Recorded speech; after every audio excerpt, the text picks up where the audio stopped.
இந்த விரிவான அலசலுக்கு உங்களை அன்போடு வரவேற்கிறோம். இது ஒரு சாதாரண செய்தி தொகுப்போ இல்ல ஒரு வரலாற்று பாடமோ கிடையாதுங்க. சரி, இதை கொஞ்சம் ஆழமா அலசுவோம். கரிகாலன் அப்படிங்கிற பேரை கேட்டாலே ஒரு பிரம்மாண்டம் தான் நம்ம நினைவுக்கு வரும். ஆனா அவனோட ஆரம்ப கால வாழ்க்கை பாத்தீங்கன்னா அது எந்த ஒரு ஹாலிவுட் த்ரில்லர் திரைப்படத்தை விடவும் பயங்கர விறுவிறுப்பானது. எதிரிகளால் சூழப்பட்டு சிறை வைக்கப்பட்டு நெருப்பில் சிக்கிய ஒரு இளம் இளவரசன் எப்படி காஞ்சி முதல் காவிரி வரை நீண்ட ஒரு மாபெரும் சாம்ராஜ்யத்தை உருவாக்கினான் அப்படிங்கறத புரிஞ்சுக்கிறது தான் இன்னைக்கு நம்ம மிஷன். ஆமா. இங்க மிகவும் ஆச்சரியப்பட வைக்கும் விஷயம் என்னன்னா, ஒரு தனி மனிதனோட வாழ்க்கை எப்படி அடுத்த 1000 வருஷங்களுக்கு பல அரச வம்சங்களுக்கு ஒரு முன்னுதாரணமாகவும் ஒரு மிகப்பெரிய அடையாளமாகவும் மாறுச்சு அப்படிங்கிறது தான் நாம் இன்னைக்கு பார்க்க போற மிக முக்கியமான விஷயம். இது சும்மா ஏதோ ராஜா வந்தாரு போர் செஞ்சாருன்னு போற விஷயம் இல்ல. கண்டிப்பா. நீங்க ஒரு எரியும் வீட்டுக்குள்ள சிக்கி கொண்டிருப்பதாக கொஞ்சம் கற்பனை செய்து பாருங்கள். நாலா பக்கமும் நெருப்பு. வெளியே வந்தா எதிரிகள். கரிகாலனுக்கு ஆரம்பத்துல வைக்கப்பட்ட உண்மையான பெயர்கள் திருமாவளவன், அப்புறம் பெருவளத்தான். ஆனா சிறு வயசுல ஏற்பட்ட அந்த தீ விபத்தால் கால் கருகியதால தான் கரிகாலன், அதாவது கருகிய காலை உடையவன் அப்படிங்கிற பேரே அவனுக்கு வந்திருக்கு.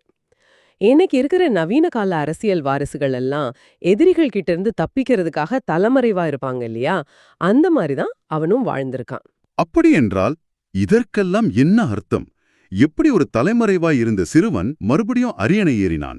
இதுக்கு நாம பழமொழி 400 அப்புறம் பட்டினப்பாலை இந்த நூல்கள் சொல்ற தகவல்களை கொஞ்சம் இணைத்து பார்க்கணும். பகைவரால சுடப்பட்ட அந்த இல்லத்துல இருந்து தப்பிச்சு மறைவா வாழ்ந்த கரிகாலனை பிடர்த்தலை அப்படிங்கிற பெயர் கொண்ட சோழர்களோட பட்டத்தியான அடையாளம் கண்டு நேரா போய் மாலை சூட்டி அரியணையில ஏற்றியது அப்படின்னு ஒரு ஆச்சரியமூட்டும் தகவல் இருக்கு.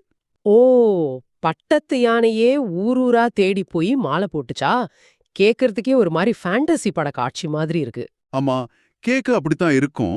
ஆனா பட்டினப்பாலை இன்னும் கொஞ்சம் விவரமா ரொம்ப யதார்த்தமா சொல்லுது. அதாவது சிறையில் அடைக்கப்பட்ட ஒரு புலிக்குட்டி அங்க இருந்தபடியே எப்படி தன் பலத்தை பெருக்குமோ அதே போலவும் குழியில விழுந்த யானை அந்த பொய்க்குழியை இடிச்சு தரைமட்டமாக்கிட்டு தப்பிச்சு தன் பெண் யானையோட சேர்றது போலவும் கரிகாலன் சிறைய உடைச்சு வெளியே வந்தான் அப்படின்னு அந்த பாடல் குறிப்புகள் சொல்லுது. இதிலிருந்து என்ன புரியுதுன்னா, அவன் சிறையிலிருந்து தப்பிச்சு தன்னோட ஆதரவாளர்களை திரட்டி தான் அரியணையை கைப்பற்றியிருக்கான். நிஜமாவே இது ஒரு கூஸ்பம்ஸ் மொமெண்ட் தான். இத கேக்குறப்போ உங்க வாழ்க்கையில நீங்க மிக கீழான ஒரு நிலையில இருக்கும்போது எல்லாமே முடிஞ்சதுன்னு நினைக்கும்போது உயிர் பிழைத்திருந்தால் எதையும் செய்யலாம் அப்படிங்கறத பழமொழி 400 பாடல் உங்களுக்கு உணர்த்தது இல்லையா? உயிரோடு தப்பி பிழைப்பதே என்பதே ஒரு மிகப்பெரிய வெற்றி தான். நிச்சயமா. அந்த உயிர் பிழைத்தல் தான் அவனோட அடுத்த கட்ட அரசியல் நகர்வுத்து அந்த மாபெரும் சாம்ராஜ்யத்துக்கு அஸ்திவாரமா இருந்துச்சு. ரைட். இப்போ அரியணைய சாமர்த்தியமா பிடிச்சாச்சு. ஆனா ஒரு மிகப்பெரிய எதிரி கூட்டணிய சமாளிச்சு அந்த அரியணைய தக்க வைத்துக் கொள்வது எப்படி? இங்கதான் வெண்ணிப்போரின் ரத்த சரித்திரம் ஆரம்பமாகுது. கரிகாலன் ஆட்சியோட முதல் பெரும் போர் இந்த வெண்ணிப்போர் தான். தனக்கு எதிரா அமைக்கப்பட்ட பெரும் கூட்டணிய முறியடிச்சு மூவேந்தருக்கு தலைவன் அப்படிங்கிற நிலையை அடைஞ்சான். இந்த வெண்ணி போர்ல ஒரு சுவாரஸ்யமான அதே சமயம் சோகமான ஒரு நிகழ்வும் நடந்திருக்கு. ஆமா, அந்த சேரமன்னன் சம்பவம் தானே? அதேதான். போர்க்களத்துல முதுகில் புண்பட்ட சேரமான் பெருஞ்சேரலாதன் அப்படிங்கிற அரசன் அவமானத்தால் வடக்கிருந்து உயிர் நீத்தான். அதாவது உண்ணா நோம்பிருந்து செத்துப்போனா அப்படின்னு வரலாற்றில் இருக்கு. இத நேரில் கண்ட வெண்ணி குயத்தியார் அப்படிங்கிற புலவர் இத பதிவு செஞ்சிருக்காங்க. ஒரு சின்ன காயத்துக்காக ஒரு மாபெரும் அரசன் உசுர விடுவானா? இது ஒரு முக்கியமான கேள்வியை எழுப்புகிறது. சங்ககால அரசர்கள் வீரத்தையும் மானத்தையும் எப்படி பார்த்தார்கள் அப்படிங்கறதை இது காட்டுது. மார்பில் அடிபட்டு இறப்பதுதான் வீர மரணம். முதுகில் புண்படுவதை மரணத்தை விட பெரும் அவமானமாக கருதுனாங்க. அதனாலதான் தற்செயலாகப்பட்ட காயமாக இருந்தாலுமே உண்ணா நோன்பிருந்து ஒரு மன்னன் உயிரை மாய்த்து கொண்டான். அந்த நிகழ்வின் தீவிரம் அன்றைய சமூகத்தோட போர் அறத்தை நமக்கு காட்டுது. இங்கேதான் விஷயம் மிகவும் சுவாரஸ்யமாகிறது. கரிகாலன் அந்த வெண்ணி போரோட நிற்கவில்லை. வாகை பெருந்தலை அப்படிங்கிற இடத்துல 9 குறுநில மன்னர்களின் கூட்டணியையும் முறியடித்தான் அப்படின்னு தகவல் இருக்கு. ஆனா எனக்கு இங்கே ஒரு மாற்று கருத்து இருக்கு. வரலாற்றில் நிறைய அரசர்கள் பல போர்களில் வெற்றி பெற்றிருக்கிறார்கள். கடியலூர் உருத்திரங்கண்ணனார் போன்ற புலவர்கள் ஏன் கரிகாலனின் வெற்றியை மட்டும் இவ்வளவு பிரம்மாண்டமாக பதிவு செய்தார்கள்? இது சும்மா புகழ்ச்சிக்காக பாடினதில்லையா? இல்ல, இது வெறும் புகழ்ச்சி கிடையாதுங்க. இந்த வெற்றிகள் வெறும் நில ஆக்கிரமிப்புகள் அல்ல. இதுக்கு முன்னாடி குறுநில அரசாக இருந்த சோழ நாட்டை ஒட்டுமொத்த தமிழகத்தின் மைய அதிகாரமாக மாற்றிய நிகழ்வுகள் இது. ஒரு சின்ன ராஜ்யத்தை எடுத்து அதை ஒட்டுமொத்த மூவேந்தர்களையும் கட்டுப்படுத்தும் ஒரு பேரரசா மாத்துறது சாதாரண விஷயமா என்ன? அதனாலதான் புலவர்கள் அதை அத்தனை சிலாகித்து பாடினாங்க. ஓஹோ, அதிகார மையமே மாறிடுச்சுன்னு சொல்றீங்க. சரி, போர்க்கள வெற்றிகளுக்கு பிறகு இந்த மாபெரும் வீரனின் தனிப்பட்ட வாழ்க்கை எப்படி இருந்தது, வரலாறு எப்படி அவனை ஒரு காவிய நாயகனாக உருமாற்றியது அப்படிங்கறத பாப்போம். கரிகாலன் நாங்கூரைச் சேர்ந்த வேளிர் குல பெண்ணை மணந்தான் அப்படின்னு தெரியுது. அவனது மகள் ஆதிமந்தி ஒரு சிறந்த பெண்பார் புலவர். கரிகாலன் குராப்பள்ளி அப்படிங்கிற சிவத்தலத்துல, அதாவது குராமரத்தை தலமரமாக கொண்ட ஒரு இடத்துல மரணம் அடைந்தான். கருங்குழல் ஆதனார் என்னும் புலவர் அவனது மரணத்தால் ஏற்பட்ட துயரத்தை ரொம்ப உருக்கமா பாடியிருக்கார். இத ஒரு பரந்த கண்ணோட்டத்துல நான் பொருத்தி பார்த்தா, அந்த வேளிர்குல திருமணம் கூட அவனோட அரசியல் ராஜதந்திரத்தோட ஒரு பகுதியா தான் இருந்திருக்கணும். ரைட், கூட்டணிய பலப்படுத்தியிருக்கலாம். ஆனா சிலப்பதிகாரம் சொல்ற விஷயங்கள் தான் எனக்கு ரொம்ப ஆச்சரியமா இருக்கு. கரிகாலன் இமயம் வரை படையெடுத்து போனா, வச்சிரம், மகதம், அவந்தி நாடுகளெல்லாம் வென்றான் அப்படின்னு அதுல இருக்கு.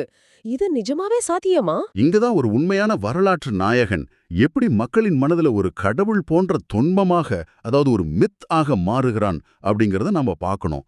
7ஆம் 8ஆம் நூற்றாண்டை சேர்ந்த தெலுங்கு சோழ மன்னர்களின் மலைபாட பட்டயங்கள் என்ன சொல்லுதுன்னா, கரிகாலன் காவிரியின் கரைகளை உயர்த்தி கட்டினான் அப்படின்னு சொல்லுது. காவிரி ஆற்றுக்கு கரை கட்டினானா?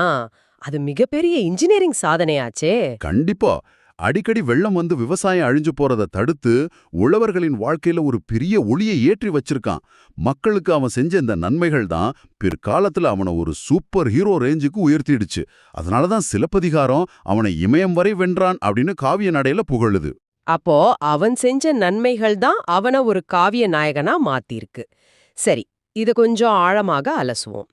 இன்னைக்கு பல புதிய நிறுவனங்கள் தங்களின் தரத்தை நிரூபிக்க ஒரு பிரபலமான பழைய பிராண்டின் பேரை பயன்படுத்திக் கொள்வது போல, 1000 வருஷங்களுக்கு பிறகும் பல மன்னர்கள் கரிகாலன் பேரை பயன்படுத்தியிருக்காங்க. அதுவும் எப்படிப்பட்ட மன்னர்கள்? பிற்காலத்துல வந்த இராஜேந்திரன், பராந்தகம் போன்ற இடைக்கால சோழர்கள் தங்கள அவனோட வம்சம்னு சொல்றதுல ஒரு நியாயம் இருக்கு. ஆனா ஆந்திராவா ஆண்ட காக்கத்திய பேரரசு, கர்நாடகாவின் நிடுகள் சோழர்கள், ரேநாடு, பொத்தபி, கொனிதேனா, நன்னூறு, நெல்லூர், குந்தூரு, எருவ சோழர்கள்னு இத்தனை பேரும் தங்கள கரிகாலனின் வம்சம் என்றும் உறையூர் ஆண்டவர் என்றும் பெருமையாக கூறிக்கொண்டனர். இது எப்படின்னு எனக்கு தலையே சுத்துது. இது ரொம்பவே ஒரு சுவாரஸ்யமான அரசியல் பின்னணிங்க. கரிகாலனின் ஆளுமை என்பது வெறும் தமிழ்நாட்டுக்கு மட்டுமானதாக இல்லாமல் தென்னிந்தியா முழுவதும் 1000 ஆண்டுகளுக்கும் மேலாக ஒரு அரசியல் அங்கீகாரத்துக்கான குறியீடாக எப்படி மாறியது அப்படிங்கறது இது காட்டுது. ஒரு நிலத்தை வெல்றது வேற, அந்த மக்கள் மனசுல தார்மீக உரிமையை பெறுவது வேற. ஓ, மக்கள் அந்த பேரை ஒரு பெரிய கடவுள் மாதிரி பார்த்ததால இவங்களும் அந்த பேரை யூஸ் பண்ணிக்கிட்டாங்க, அப்படிதானே? அதேதான். நாங்க மாபெரும் கரிகாலன் பரம்பரை அப்படின்னு சொல்றது அவங்களுக்கு ஒரு அரசியல் லெஜிட்டிமசியை கொடுத்துச்சு. எந்த அளவுக்கு அவனோட தாக்கம் இருக்குன்னா, வெற்றிவேல் எழுதிய வானவல்லி அப்படிங்கிற 4 பாகங்கள் கொண்ட புதினம் கூட இவனது வரலாற்றை விரிவா பேசுது. 1000 வருஷங்கள் தாண்டியும் ஒருத்தனோட பேர் தென்னிந்தியா முழுக்க ஒலிக்குதுன்னா அதுதான் ஒரு மனிதன் அடையக்கூடிய ஆகப்பெரும் உச்சம். சூப்பரா சொன்னீங்க. நெருப்பில் சுடப்பட்டு சிறையில் அடைக்கப்பட்டு ஒரு அனாதையாக ஆரம்பிக்கப்பட்ட கரிகாலனின் வாழ்க்கை வெண்ணிப்போரில் வெற்றி வாகை சூடி இமயம் வரை சென்றதாக புகழப்பட்டு 1000 ஆண்டுகளுக்கு பிறகும் பல சாம்ராஜ்யங்கள் தங்கள் பெயருக்கு பின்னால் சூட்டிக்கொள்ளும் ஒரு மாபெரும் அடையாளமாக மாறிய பயணத்தை இன்னைக்கு நாம விரிவாக பார்த்தோம். ஆமா, மிக சரியான சுருக்கம். உங்களை நோக்கி வருகின்ற பிரச்சனைகளை நெருப்பு என்றும் சிறை என்றும் நீங்கள் நினைத்தால் கரிகாலனின் வரலாறு உங்களுக்கு ஒரு பாடத்தை கற்பிக்கிறது. உங்களின் மிக மோசமான வீழ்ச்சிதான் உங்கள் மாபெரும் சாம்ராஜ்யத்தின் அடித்தளமாக இருக்க முடியும். 100% உண்மை. உரையாடலை முடிக்கும் முன் நீங்கள் சிந்தித்து பார்க்க ஒரு விஷயத்தை நான் இங்க பதிவு செய்ய விரும்புறேன். பிற்கால அரசர்கள் அனைவரும் கரிகாலனின் பரம்பரை என்று சொல்லிக்கொண்டு உறையூர் ஆண்டவர் என்று தங்களை அழைத்துக் கொண்டார்கள். ஆனால் அந்த கரிகாலன் வாழ்ந்த காலத்தில் அவனோட தலைநகரமான உறையூரில் வாழ்ந்த சாதாரண குடிமக்களை பற்றி கொஞ்சம் கற்பனை செய்து பாருங்கள். கொலையிலிருந்து தப்பி சிறையை உடைத்து மூவேந்தர்களையும் வீழ்த்தி வரைபடத்தையே மாற்றியமைத்த ஒரு மாபெரும் சக்கரவர்த்தியின் ஆட்சியில் தாங்கள் வாழ்ந்து கொண்டிருக்கிறோம் என்பதும் 1000 ஆண்டுகள் கழித்து இதே மண்ணின் பெயரை பல தேசத்து அரசர்கள் பெருமையாக சொல்லப் போகிறார்கள் என்பதும் அந்த சாதாரண மக்களுக்கு தெரிந்திருக்குமா? கண்டிப்பா தெரிஞ்சிருக்க வாய்ப்பில்லை. நீங்கள் ஒரு மிகப்பெரிய தடையை உடைத்து வெளியே வரும்போது உங்களையே கேட்டுக்கொள்ளுங்கள், எதிர்காலத்திற்காக நீங்கள் விட்டுச் செல்ல போகும் பிரம்மாண்டமான மரபு என்னவாக இருக்க போகிறது? ஆழமாக சிந்தியுங்கள்.